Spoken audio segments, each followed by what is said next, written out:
नमस्कार, मी वृषाली कदम परब। आजच्या या खास कार्यक्रमामध्ये आपल्या सगळ्यांचं स्वागत आहे।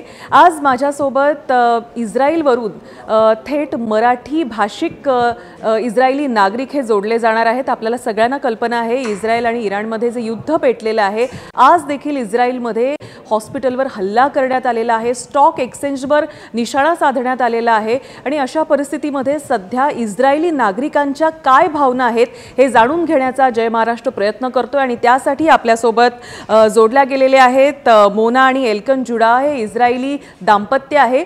आपण थेट इस्रायलला त्यांच्या घरातून ते आपल्याशी जोडले गेलेले आहेत। काय त्यांच्या भावना आपण जाणून घेणार आहोत। त्यासोबतच माझ्यासोबत मायर हे इस्रायली नागरिक अवघ्या काही मिनिटांमध्ये जोडले जाणार आहेत आणि शैलेंद्र देवळाणकर आपल्या सोबत आहेत। आंतरराष्ट्रीय ज्या घडामोडी आहेत त्याचं ते विश्लेषण करतात आणि अतिशय उत्कृष्टपणे त्यांचं विश्लेषण आहे। अनेक विषयांवर त्यांची पकड आहे। आंतरराष्ट्रीय घडामोडी पाहता मग व्यापार असो किंवा देशांमधले संबंध असो।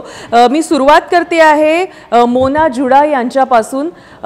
मोना, आपण आज पाहिलंय की आज हॉस्पिटलवर हल्ला करण्यात आलेला आहे, स्टॉक एक्सचेंजवर निशाणा साधण्यात आलेला आहे। सध्या इस्रायलमध्ये राहणारे जे नागरिक आहेत त्यांच्या काय भावना आहेत?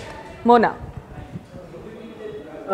काय भावना तुम्हाला सगळ्यांना माहिती आहे इथं काय सिच्युएशन चालू आहे आणि देव एक हफ्ता महिने झाला, म्हणजे लास्ट फ्रायडे से झाला चालू, शुक्रवार से चालू झाला।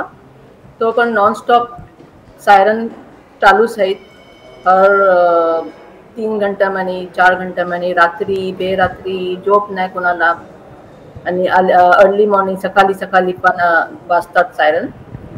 आणि आम्हाला ॲज पर तुम्हाला दाखवते मी कसं आमचं सिच्युएशन असतं, लाईव्ह टेलिकास्ट दाखवते तुम्हाला। अजून वाजल्या नाही, काय काय परिस्थिती होतं नक्कीच। मोना,